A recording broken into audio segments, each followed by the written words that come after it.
الشيطان الرجيم بسم الله الرحمن الرحيم ان الذين بے شک وہ لوگ کفروا جو کافر ہیں وَيَصُدُّونَ اور روکتے ہیں عن سبیل اللہ اللہ کے راستے سے والمسجد الحرام اور مسجد حرام سے الذی وہ مسجد حرام جعلناہ جس کو ہم نے بنایا للناس لوگوں کے لیے سواء العاکف فیہ برابر ہے جو وہاں کا مقیم ہے والباد اور جو باہر سے آنے والا ہے ومن یرید فیہ اور جو ارادہ کرے گا حرم میں فیہ حدود حرم میں بِإِلْحَادٍ کجربی کا بظلم زیادتی کرتے ہوئے نُذِقْهُ ہم چکھائیں گے اسے من عذاب علیم دردناک عذاب بس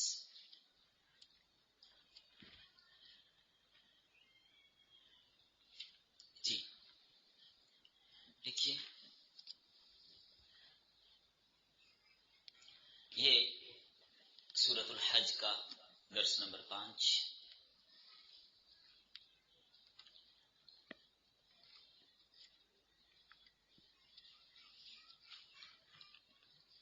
سبق عنوان مذمت کفار بر مزاحمت اہل اسلام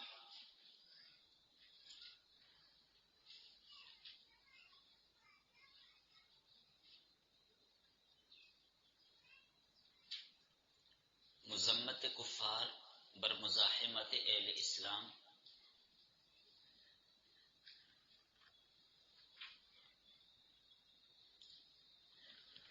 ربط سابقہ آیات میں کفار کے جدر و خصومت کو بیان کیا گیا تھا کہ کفار کی جو 5 جماعتیں تھیں عرب میں رہنے والی ان 5 کا تعارف تذکرہ کل ہو چکا یہ سارے کافر مل کر امت مسلمہ کے خلاف منصوبے بندیاں خصومت لڑائی جھگڑے کرتے تھے غزوہ احزاب کے موقع پر سبھی جمع کے آ گئے تھے سارے قبائل سب جمع کر آ گئے یہودی بھی ساتھ تھے جو باہر سے آنے والے تھے وہ تو خندق کی وجہ سے باہر رہے اور غزوہ خندق کے موقع پر اوپر سے جبل سلعہ سے صحابہ کرام نے مورچے بنائے ہوئے تھے وہاں سے تیر اندازی کر رہے تھے ان پہ اور خندق وہ کراس نہیں کر سکتے تھے اور سلمان فارسی رضی اللہ تعالی عنہ کے مشورے سے خندق بنائی گئی تھی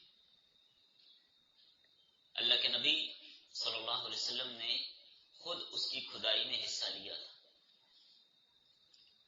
اور سلمان فارسی رضی اللہ عنہ بڑے طویل العمر صحابی تھے 250 سے 300 سال تک ان کی عمر کا لکھا ہے بڑے دور دیکھے انہوں نے کہاں سے کہاں پہنچے سبق گزرا تھا نا آپ کے سامنے یہ 2-3 سبق قبل آپ نے پڑھا تھا اسی صورت میں کہ بعض بچپن سے جوانی کو پہنچتے ہیں اور جوانی میں فوت ہو جاتے ہیں بعض بچپن میں فوت ہو جاتے ہیں اور بعض بڑھاپے میں ارذل العمر کو نکمی عمر کو پہنچتے ہیں وہ ایسی نکمی عمر کی کیا کہا ہے اس کو بھی بھول جاتے ہیں جاننے کے بعد نہ جانے پہچاننے کے بعد نہ پہچانے یعنی جاننے کے بعد بھی بھول جاتے ہیں ایسی نکمی عمر آ جاتی ہے دادا پوچھتے کون ہے کہتے تیرا پوتا 5 منٹ بعد پوچھتے کون سا پوتا ہے کیا نام ہے اس کا میں تو نہیں جانتے سے میں نے تو کبھی اس کو دیکھا نہیں حالانکہ ساری زندگی اس کو کندھے پہ بٹھایا ہوتا ہے ساتھ کھلایا ہوتا ہے لیکن اب جاننے کے بعد نہیں جانتا یہ میرا پوتا ہے گھر کا نہیں پتا میرا گھر کون سا ہے باہر اگر نکل گیا تو یہ ارسل نکمی عمر لیکن اللہ تعالیٰ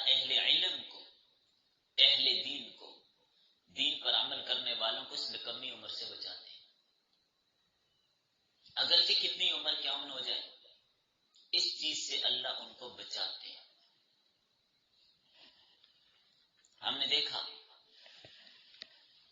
ہر شیخ العرب والعجم حضرت مولانا شیخ سرفراز صفتر رحمہ اللہ تعالی، آپ گجرا والا تو مشہور دنیا میں ان کی وجہ سے ہوا. ویسے گجرا والا کو کون جانتا تھا؟ پاکستان کی بات نہیں کر رہا، دنیا میں مشہور ہونے کی بات کر رہا. پاکستان میں بھی لوگ گجرا والا کو علماء کے حلقے میں، طلباء کے حلقے میں ان کی وجہ سے جانتے ہیں. حضرت شیخ سرفراز صفتر رحمہ اللہ تعالی آخری عمر میں چارپائی پہ تھے، کئی سال رہے. جب بھی کوئی مسئلہ پوچھنے آتا کہتے یہ سامنے الماری ہے، اس میں فلاں کتاب نکالو، اس کا فلاں صفحہ کھولو، اوپر سے نیچے اتنی نمبر لائن میں یہ مسئلہ لکھا ہوا ہوگا. آپ اندازہ لگا سکتے ہیں، یہ ہے حافظہ. اللہ تعالیٰ کمی عمر سے اہل علم کو بچاتے ہیں. اور آپ والے سبق میں تو نہیں، شام والے سبق میں نے کئی ساری مثالیں اس کی عرض کی تھی، کئی مثالیں دی تھی میں نے. ہمارے استاد ہمیں ترمذی شریف پڑھانے آتے تھے. بعض کا کئی دفعہ ایسا ہوا کہ اسپیکر خراب ہے، کلاس کا اسپیکر ٹھیک نہیں، کسی استاد کی آواز نہیں آتی تھی بغیر اسپیکر کے. 90 سال کے بابے کی آواز 500 طلبا تک پہنچتی تھی. 5 لوگوں تک نہیں بھائی، 500 طلبا تک. بابا ہے 90 سال کا، شیخ 90 سال کی عمر میں تھے اس وقت. خود اندازہ لگا لیجیے، اللہ تعالیٰ نے کمی عمر سے بچاتے ہیں دین کے ساتھ جڑنے کی وجہ سے. ہر شیخ الحدیث حضرت مولانا سندل رحمت اللہ علیہ سوابی کے علاقے کے تھے. ابھی 2 سال قبل ان کا انتقال ہوا، 2.5 سال ہو گئے ہمیں. 145 سال کی عمر میں فوت ہوئے، چلتے پھرتے تھے. انہوں نے 18ویں صدی بھی دیکھی، 19ویں بھی دیکھی، 20ویں بھی دیکھی. 18ویں کا اخیر، 19ویں صدی پوری، اور یہ ابھی جا کر غالباً 2020 میں یا 21 میں ان کا انتقال ہوا ہے. 3 صدیاں دیکھی، چلتے پھرتے تھے، پڑھتے بھی تھے. اور ہمارے ایک استاد حضرت خانوی رحمۃ اللہ علیہ کے خلیفہ تھے. وہ غالباً 95 یا 96 سال کی عمر میں جمعے کی نماز خود پڑھاتے تھے. ہمارے یہاں تو 40 سال کے بعد بندہ کرسی پہ آ جاتا ہے. تو بات یہ ہے، حضرت سلیمان فارسی رضی اللہ عنہ بڑے لمبے زمانے دیکھے، کیسے کیسے چلے. ابھی تو وقت نہیں ہے، آپ لوگ ایسے کیجئے، یہ تقریباً 2 سے 3 ہفتے قبل منگل والے دن کا جو بیان ہوتا ہے مرد حضرات کے لیے، اس میں نے ان کا پورا واقعہ سنایا تھا. کیسے اپنے باپ سے بھاگے، آتش پرست تھے. کل مجوسیوں کا تذکرہ ہوا تھا نا، آتش پرستوں کا. تو ایران میں اصل ان کا علاقہ وہی تھا. باپ نے ان کو بند کیا ہوا تھا کہ بس اس آتش قدے کا خیال رکھنا ہے، ادھر ادھر نہیں جانا، یہ بوجھ نہ جائے. باہر نکل نہیں دیتا، اتنا پیار کرتا تھا اپنے بیٹے سے کہ گھر سے باہر ہی نکل نہیں دیتا. پر بڑی زمینیں اور بڑی ان کی جائیدادیں تھیں. باپ جب بوڑھا ہو گیا، ایک دن بھیجا جاؤ زمینوں کو دیکھ کے آؤ. راستے میں راہب مل گیا، اس کے پاس ہو کے رہ گئے. اس سے دین سیکھنا شروع کر دیا، دین عیسائیت. اس وقت وہ صحیح دین تھا. پھر انہوں نے کہا یہ اصل کہاں ہے؟ اس نے بیت دی فلاں علاقے میں. انہوں نے کہا قافلہ ہے عمر بن، چلے گئے. پھر وہاں رہے، وہ مرنے والا ہوا. پھر یہ لمبا چوڑا واقعہ ہے، کم از کم 20-25 منٹ چاہیے اس کے لیے، ادھر میں نہیں جا رہا. وہ آپ فیس بک پیج پہ موجود ہے، آپ کو سن سکتے ہیں وہاں پہ پورا واقعہ حضرت سلیمان فارسی کا. اور پھر کیسے کیسے گھومتے گھومتے گھومتے بکتے بکاتے اللہ کے نبی کی خدمت میں آئے، اور آپ صلی اللہ علیہ وسلم کے پاس آئے. کیسے پہچانا، کیسے پہنچے، اس کی علامات بھی اس میں نے ذکر کی ہیں. تو مختلف احادیث میں جو واقعہ ہے اس کو جمع کر کے اس میں نے سنا دیا، وہ آپ سن سکتے ہیں وہاں پہ. تو بہرحال بات یہ کر رہا تھا کہ سارے قبائل مسلمانوں کے خلاف جمع کیا ہے. تو جتنی بھی کفریہ ملتیں ہیں اسلام کے خلاف سب ایک ہیں. تو پہلے ان کے جھگڑے کا ذکر کیا جو اس انداز سے ان کی خصومت اور جدل تھی. ابھی ان آیات میں ایک دوسرے قسم کی خصومت کو بیان کیا کہ یہ لوگ مسلمانوں کو مسجد حرام سے روکتے ہیں. مسجد انہیں عمرہ نہیں کرنے دیتے، حج نہیں کرنے دیتے، حج عمرہ کے احکام و افعال ادا کرنے سے روکتے ہیں اور دعویٰ کرتے ہیں کہ مسجد حرام کے متولی ہمیں. اللہ تعالیٰ نے کیا فرمایا؟ ان اولیاؤہ الا المتقون، مسجد حرام کے ولی وہ لوگ ہیں جو متقی اور پرہیزگار لوگ ہیں. تم تو متقی نہیں ہو، مشرک ہو، تمہارا دعویٰ غلط ہے. دعویٰ کرتے ہو ہم ابراہیمی ہیں، تو کیا ابراہیم علیہ السلام مسجد حرام سے روکتے تھے؟ حج اور عمرے سے لوگوں کو روکتے تھے؟ تم نے نبی کریم صلی اللہ علیہ وسلم کو صلح حدیبیہ کے موقع پر بھی آنے نہیں دیا، روکا اللہ کے نبی کو. آپ صلی اللہ علیہ وسلم صحابہ اکرام کو لے کر جب تشریف لا رہے تھے عمرہ کرنے کے لیے، روکا آپ کو نہیں آنا حرم میں، حدود حرم نہیں داخل نہیں ہونے دے. مسجد حرام کی تو بات ہی الگ ہے. حدیبیہ کے مقام پر جدہ سے آتے ہوئے حدیبیہ راستے میں آتے ہیں، جدہ کی طرف سے جب آئیں تو حدیبیہ راستے میں آتے ہیں. اس سمت سے آپ نیچے سے ہو کر ایسے آ رہے تھے تو نہیں آنے دیا آپ کو، روک دیا. پھر وہاں معاہدہ طے پایا اگلے سال عمرہ کریں گے. واقعہ آپ کو یاد ہے، خصوصاً جنہوں نے ابھی رمضان میں سیرت کورس پڑھا تھا، تفصیل سے صلح حدیبیہ آپ نے پڑھا. اس میں جو مسجد حرام سے صحابہ کو روکتے ہیں، نماز پڑھنے کے لیے صحابہ کو نہیں آنے دیتے تھے، حملہ کر دیتے تھے. کوئی صحابی اگر مسجد حرام میں آ کے نماز پڑھتا مارتے، پٹائی کرتے، مارنا پیٹنا شروع کرتے. حضرت عبداللہ بن مسعود نے مسجد حرام میں نماز شروع کی، کافروں نے آ کر ان کو مارنا پیٹنا شروع کیا کہ لگے اے صحابی تمہارا مسجد کے ساتھ کیا تعلق ہے، نکل جائے یہاں سے. اس وقت اہل حق کو صحابی کہتے تھے. تو اس طرح نبی صلی اللہ علیہ وسلم مسجد حرام میں نماز پڑھ رہے تھے. ابو جہل نے دھمکی دی اگر پھر مسجد میں آئے تو میں تمہاری گردن مار دوں گا. اللہ کے نبی نے فرمایا کہ اگر ابو جہل قریب آتا فرشتے اس کی گردن مروڑ دیتے. قریب آ نہیں سکا. مسجد حرام میں آنے سے روکتے ہیں. کبھی آپ پر لا کے اوجڑیاں پھینک دیتے، کبھی کس صحابی کو مارتے، یہاں پر کیوں نماز پڑھ رہے تو کیوں آئے. جب عمر مسلمان ہوئے تھے پھر آ کے روک کے دکھاتے. سمجھ آ گئی بات؟ عمر کا جلال تھا. مسجد حرام میں داخل ہونے سے روکتے ہیں کہ یہ نماز نہیں پڑھنا. اور وہاں کے بارے میں الذی جعلناہ للناس، مسجد حرام وہ مقام ہے جس کو ہم نے بنایا ہے لوگوں کے لیے. سواء العاکف فیہ، اس کے اندر رہنے والا، اس کا مقیم، مکہ کا مقیم ہو یا والباد باہر سے آنے والا، سب برابر ہیں. وہاں کا مسافر اور مقیم صاحب، یہ مسجد صرف اہل محلہ کے لیے نہیں ہے. اگر ایک محلے میں مسجد بنائی ہے، دوسرے محلے والے میں اس میں آ کے نماز پڑھ سکتے بھی نہیں، کوئی روک سکتا ہے؟ بلکہ شرائط میں یہ بات داخل ہے جس مسجد میں لوگ دوسرے نمازیوں کو آنے سے روکیں اس میں جمعہ ہی نہیں ہوتا.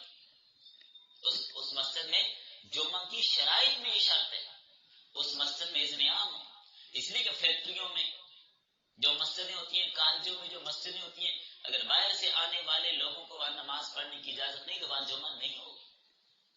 جمعہ کے لیے اذن عام، سارے لوگوں کو اجازت، جو بھی چاہے آ کے یہاں نماز پڑھ سکے، چاہے وہ جس محلے کا بھی ہو. یہ تو نہیں مسجد ہمارے محلے والوں کے بھائی آپ یہاں نماز نہ پڑھنا. کبھی سنا آپ نے کسی مسجد کے بارے میں ایسا ہوا؟ نہیں. ایک محلے والا دوسری مسجد میں چلا جائے، ادھر جماعت ہو گئی، اس نے جماعت کو پہنچ جائے، وہاں 15-10 منٹ بعد میں وہاں چلا جائے، کوئی روک نہیں سکتا مسجد میں داخل ہونے سے. لہذا مسجد کے اوپر بورڈ لکھ کر لگانا یہاں پر فلاں کا داخلہ ممنوع ہے، اس کی اجازت نہیں. ہر مسلمان دوسری مسجد میں جا کے نماز پڑھ سکتا ہے، دوسرے محلے میں ہو، دوسرے شہر میں ہو، کوئی رکاوٹ نہیں. ہر مسجد کا یہی حکم ہے. اس میں جتنا حق مقامی لوگوں کا اتنا ہی حق مسافروں کا بھی ہے. جتنا حق مقامی لوگوں کا ہے اتنا ہی مسافروں کا بھی. جتنی نماز یہ پڑھ سکتے ہیں وہ بھی پڑھ سکتے ہیں، بیٹھ کے یہ ذکر و اذکار کر سکتے ہیں وہ بھی کر سکتے ہیں، یہ تلاوت کر سکتے ہیں وہ بھی کر سکتے ہیں. کسی آدمی کو روکنے کی اجازت نہیں. بات سمجھ آ گئی آپ لوگوں کو؟ یہاں پر آپ نے یہ بات پڑھی کہ مسجد حرام، اس کی فضیلت، اس کی اہمیت بتائی جا رہی ہے. حج جیسی مقدس عبادت حضرت ابراہیم علیہ السلام سے چلی آتی ہے، لیکن کفار قریش رکاوٹ بنتے ہیں، مسلمانوں کو نہیں کرنے دیتے. تو بیت المقدس سے یہودی روکنے والے کون ہوتے ہیں؟ کسی مسجد سے کسی کو عبادت کرنے سے نہیں روکا جا سکتا، تو یہودی کون ہوتے ہیں جو مسجد اقصی سے لوگوں کو عبادت کرنے سے روکتے ہیں؟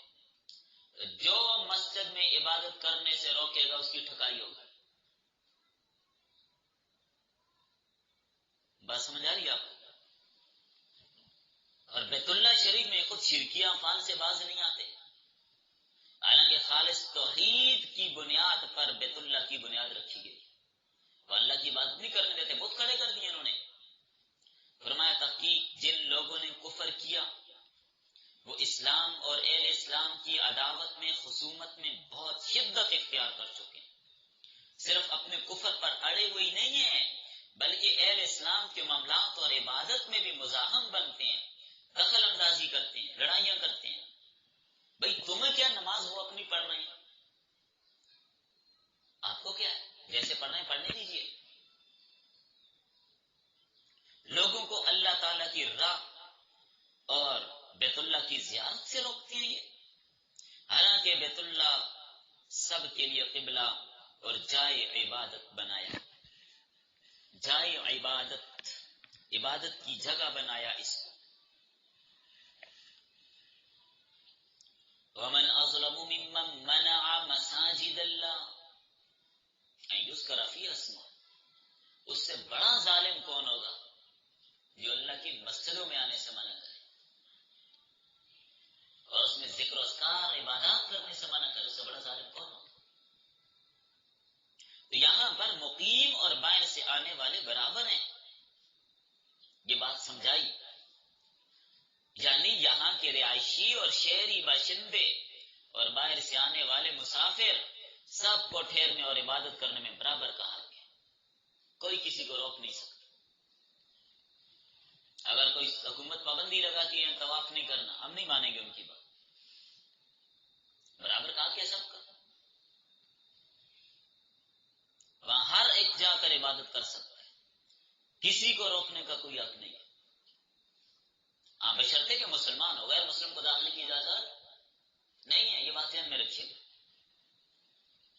غیر مسلم کا داخلہ تو خود شریعت نے منع کیا، مسلمان کی بات ہو رہی ہے. رسائت سے مکہ کے شہری اور باہر والے کو برابر قرار دیا جانا ثابت ہوا. اس کا مطلب کیا ہے؟ اس میں علماء کے اختلاف ہے کہ مکہ کا شہری اور باہر والا برابر ہے، کیا مطلب ہے اس کا؟ قول اول امام شافعی رحمۃ اللہ علیہ فرماتے ہیں عبادات اور مناسک کے حج ادا کرنے میں برابری مراد ہے. سب عبادت کر سکتے ہیں اور مناسک کے حج ادا کر سکتے ہیں، کوئی روک نہیں سکتا. مطلب یہ ہے کہ جو بھی یہاں پر آئے گا بلا تفریق وہ عبادت کر سکتے ہیں، کوئی جگہ کسی کی متعین نہیں ہے، جس جگہ جو چاہیے عبادت کریں. وہاں پر جو بعض عربیوں نے اپنی جگہ پکی کی ہوئی ہیں، بعض عربی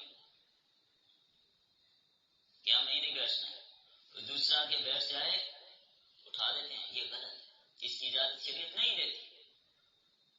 سب کے لیے ہاں انتظامی امور کے لیے جو جگہ الگ معاملہ ہے، جو انتظامی امور کے لیے نہیں ہے کسی کو کسی جگہ پر قبضہ کرنے کی اجازت نہیں.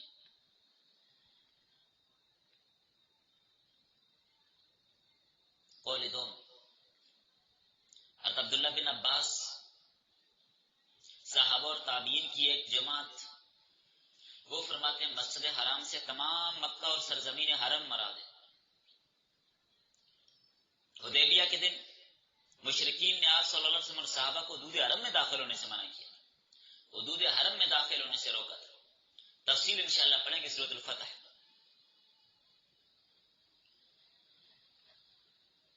تو مساوات سے مکہ میں قیام اور سکونت سب مراد ہیں. کہ وہاں قیام اور سکونت میں سب برابر ہیں، سبھی رہ سکتے ہیں۔ مکہ کی زمین کسی کی ملکیت نہیں، بعض رات کا موقف ہے، مکہ کی زمین کسی کی ملکیت، کوئی اس کا مالک نہیں ہو سکتا، یہ وقف ہے۔ امام مالک رحمۃ اللہ علیہ کا موقف یہی آج بھی، مکہ کی زمین کا مالک کوئی بھی نہیں ہو سکتا، سب کی ہے۔ اس پر دلیل کیا دیتے ہیں؟ یہی آیت سب کے لیے برابر ہے۔ دوسری دلیل حضرت عبداللہ بن عمر کی مرفوع روایت ہے، اللہ تعالیٰ نے مکہ کو حرم قرار دیا، اس لیے یہاں کی اراضی کی بیع کرنا ممنوع ہے، حرم ہے یہ، تو بیچنا بھی جائز نہیں۔ تیسری دلیل علقمہ مرسلم روایت کرتے ہیں، نبی صلی اللہ علیہ وسلم فوت ہو گئے، حضرت ابو بکر بھی وفات پا گئے، حضرت عمر بھی وفات پا گئے، مکہ کی زمینوں کو نہیں پکارا جاتا تھا مگر سوائب، یعنی ان حضرات کی زندگی میں اس زمین کو سوائب کہا جاتا تھا، جہاں جس کو ضرورت ہوتی وہاں ٹھہرتا۔ سوائب کا مطلب وقف عام، یہ وقف ہے سب کے لیے، کوئی اس کا مالک نہیں، غیر مملوک، یہ وقف ہے، کسی کی ملکیت نہیں۔ البتہ امام شافعی رحمۃ اللہ علیہ فرماتے ہیں کہ مکہ کی اراضی کو بیچا جا سکتا ہے، وہاں کے باشندوں کی ملک ہے، انہیں بیچنا اور کرائے پر لینا جائز اور درست ہے۔ امام ابو حنیفہ رحمہ اللہ کا بھی دوسرا قول یہی ہے، امام ابو یوسف کا بھی یہی ہے کہ مکہ کی زمین کو بیچنا یا وہاں کے گھروں کو کرائے پہ دینا جائز ہے، ورنہ تو آج آپ ہوٹل کرائے پہ نہ لے سکتے، فری ہوتے، سمجھ آئی بات؟ تو بڑا مشکل پڑ جاتا۔ اس پر دلائل اللہ تعالی نے مہاجرین کے بارے میں فرمایا، الذین اخرجوا من دیارہم، مہاجرین کو کیا کیا گیا؟ ان کے گھروں سے، صحابہ کرام کو ان کے گھروں سے نکالا گیا۔ تو ان کے گھروں سے نکالا گیا مطلب ان کے گھر تھے تو نکالا، معلوم وہ گھر تھے، مالک تھے وہ۔ دوسری دلیل فتح مکہ کے دن نبی صلی اللہ علیہ وسلم نے فرمایا، جو آدمی ابو سفیان کے گھر میں داخل ہو جائے اسے امان حاصل ہے، اور جو اپنے گھر کا دروازہ بند کر لے اسے بھی امن ہے۔ معلوم ہوا گھر اس کی ملکیت ہوتا تھا جس کا ہوتا تھا، تو معلوم ہوا مکہ کی زمین کی ملکیت ہو سکتی ہے اپنے گھر میں، تو اپنا گھر تبھی ہے مالک۔ تیسری دلیل حضرت اسامہ بن زید فرماتے ہیں، حضرت اسامہ نے جب عرض کیا، یا رسول اللہ صلی اللہ علیہ وسلم، آپ کل مکہ میں اپنے مکان میں ٹھہریں گے؟ آپ نے فرمایا، کیا عقیل نے ہمارے لیے کوئی مکان چھوڑا ہے؟ کیا عقیل نے ہمارے لیے کوئی مکان چھوڑا ہے؟ تو عقیل بیچ کے کھا گئے تھے نا۔ اس کا پس منظر تھوڑا عرض کر دیتا ہوں، آپ کے ذہن میں شبہ ہی رہ گیا کہ یہ کیا واقعہ ہے۔ عقیل بیٹے تھے ابو طالب کے، اور ابو طالب کے دو بیٹے اور تھے، کون سے؟ حضرت علی، اور تیسرے کون سے؟ نہیں،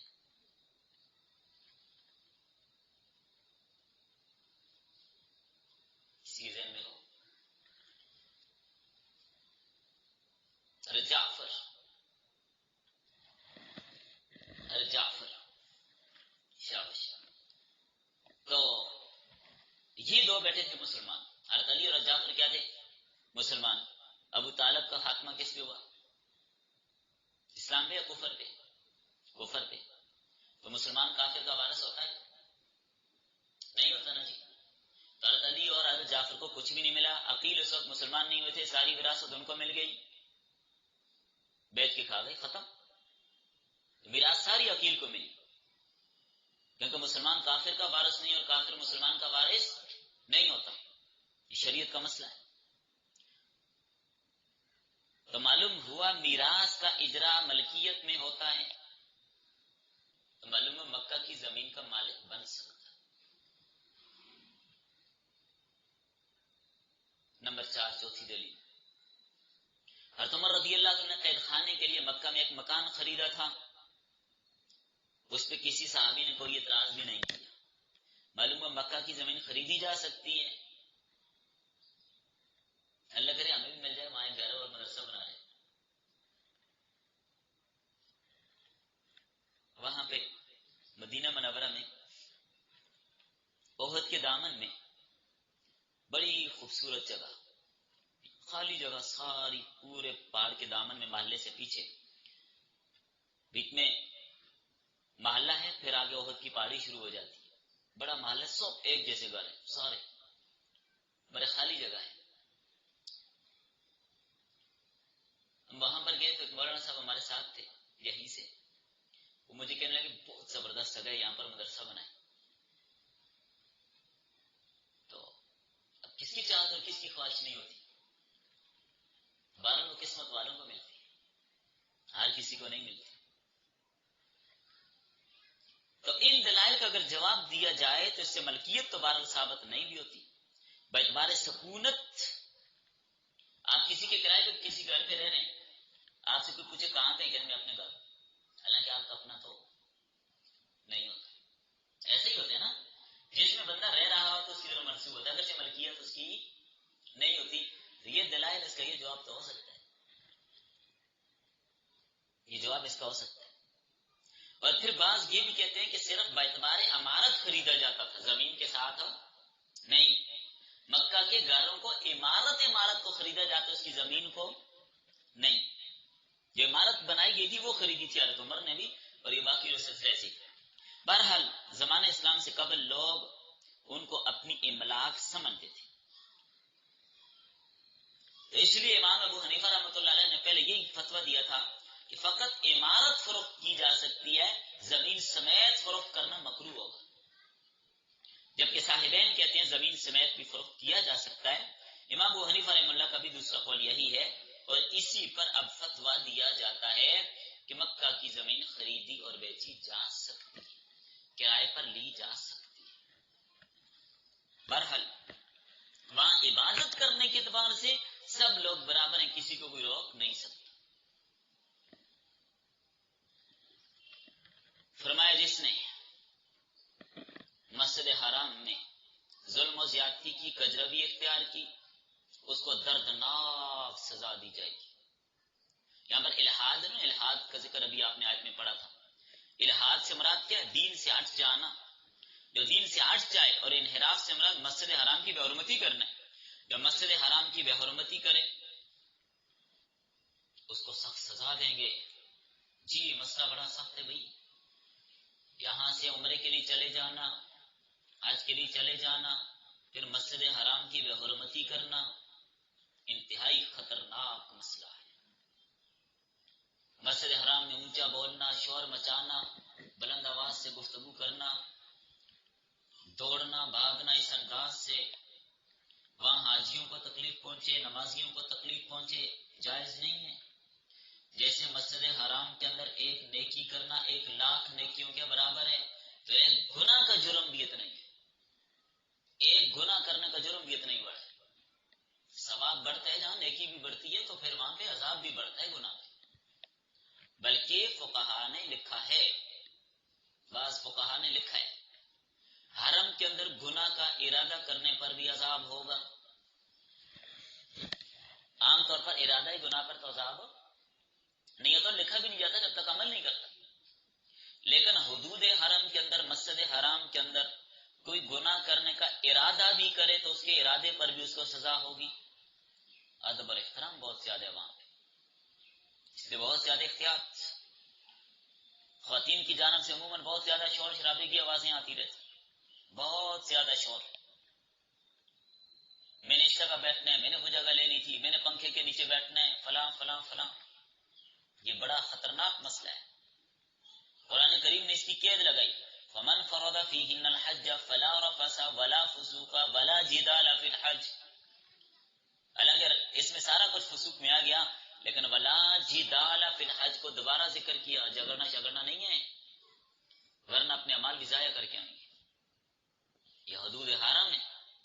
آج بھی ذرہ بھی اگر کوئی ذرا سی بات ہوتی ہے، شرطے آواز لگاتے ہیں، حاجی حرم حرم حرم. حرم کا خیال رکھیے، اتنی مقدس جگہ ہے.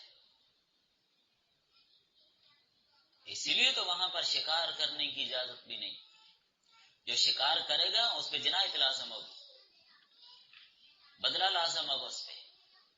کوئی شکار حرم، بلکہ حرم کے شکار کو چھیڑنے کی اجازت بھی نہیں ہے. اب بعض اوقات وہاں کبوتر بیٹھے ہوتے ہیں، کوئی آدمی ان کو بگاتا ہے، جا کر چھیڑتا ہے، اس کی اجازت نہیں. حرم کا شکار ہے، یہ حدود حرم ہے. کوئی تیتر، کوئی پرندہ، کوئی بول، کوئی خرگوش، کوئی ہرن، حرم کے حدود میں پکڑنے کی اجازت نہیں. جو پکڑے گا جرمانہ لگنے سے. بلکہ حدود حرم کے اندر مسواک توڑنے کی اجازت بھی نہیں، گھاس کاٹنے کی اجازت بھی نہیں، سوائے اظہر گھاس کے. اس کو شریعت میں مستثنا کیا، اس کے بغیر کام نہیں چلتا تھا، اس کی اجازت دے دی. لوگ گھروں کی چھتوں میں ڈالتے تھے، اور لوہار لوگ باٹی وغیرہ گرم کرنے کے لیے استعمال وغیرہ کرتے تھے. وہاں کی گھاس کاٹے گا اس کو بھی جرمانہ پڑنا ہے. خود پیدا ہونے والے درخت، کسی درخت کو کاٹنا، توڑنا، پتا توڑنا، ٹہنی توڑنا، حدود حرم سے مراد صرف مسجد حرام نہیں ہے، حرم کی حدود ہے. جو ایک طرف سے مسجد عائشہ تک جا رہی ہے، ادھر سے جیرانہ جو 22 کلومیٹر ہے وہاں تک جا رہی ہے، عرفات تک جا رہی ہے، حدیبیہ تک جا رہی ہے. آج کل حدیبیہ کو شمیسی کہا جاتا ہے. تو یہ ساری اس کے اندر حدود حرم ہے، اس کے اندر جنایت کی اجازت نہیں ہے. بلکہ یہاں پر شکار کی طرف اشارہ کرنا بھی جرم ہے. وہ دیکھو وہ شکار ہے، مارو اسے. نہیں بھائی، یہ بھی جرم ہے. اور جب حالت احرام میں ہو تب بھی شکار منع. یہاں کی پابندیاں، آپ نے یہاں پاکستان سے جانا ہے. بعض لوگ نا اس مسئلے میں بڑی ناواقفیت کا شکار ہوتے ہیں کہ دیدی ابھی چند دن پہلے بھی ایک بندہ میرے پاس آیا کہ ہمارا ایک دوست یہاں سے مکہ میں حرم کے سامنے ایک ہوٹل ہے، اس پر اس کی ملازمت لگی ہے. میں نے کہا پہلی بات تو آپ کو مبارک ہو، بڑی خوشی کی بات ہے، 5 نمازیں حرم میں ہوں، مکہ کے سامنے ہوٹل میں ملازم. اور بھی کئی دوست وہاں پہ ہیں دیکھے میں نے، کوئی مدینہ میں، کوئی حرم میں، اگرچہ ہوٹل میں ملازمت کر رہے ہیں لیکن خوش قسمتی دیکھی، نماز 5 نمازیں حرم شریف، ادھر 500 مسجد نبوی میں. کہنے لگے وہ یہاں سے پوچھ آتے جی میں ویسے ہی جاؤں گا، عمر آباد میں کروں گا. میں نے کہا ہو نہیں سکتا، ہو نہیں سکتا. جو بندہ آفاق سے جائے احرام کے بغیر حرم کے حدود میں جانے کی اجازت ہی نہیں ارادہ اس کو مرے گا. ہوٹل پہ جانے کا ارادہ ہے، کسی کو ملنے جانے کا ارادہ ہے، لیکن حرم کا تقدس یہ ہے کہ میقات سے احرام باندھ کے جائے گا ورنہ دم دینا پڑے گا. اور احرام باندھ کے جائے گا جا کے عمرہ کرنا ہی پڑے گا بس، اور کوئی راستہ نہیں. جس نے مکہ جانا ہے اس کا عمرے کا ارادہ نہیں، کسی کی ملاقات کے لیے جا رہا ہے، کسی کام کے لیے جانا ہے، لیکن پھر بھی میقات سے احرام باندھ کے جا کے عمرہ اس کو کرنا ہی کرنا ہے ورنہ دم پڑنا ہے. اس میں دم سے مراد قربانی، جانور قربان کرنا پڑنا ہے، دمبا، بکرا، لیلا. یہ حرم کا تقدس، اتنی محترم جگہ ہے، اللہ میں بار بار جانا نصیب فرمائے. تو یہاں پر جنایات، اب یہاں کتنی پابندیاں. احرام کی حالت میں مقدس احرام پہن کر، سفید کپڑے پہن کر جائیے، اس لباس میں جائیے، کتنا تقدس اس کا رکھا.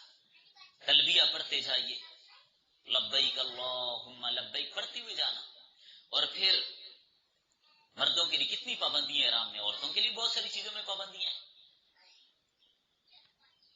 تو اب یہ حرم کا تقدس ہے سارا، کتنی اہمیت والی جگہ ہے.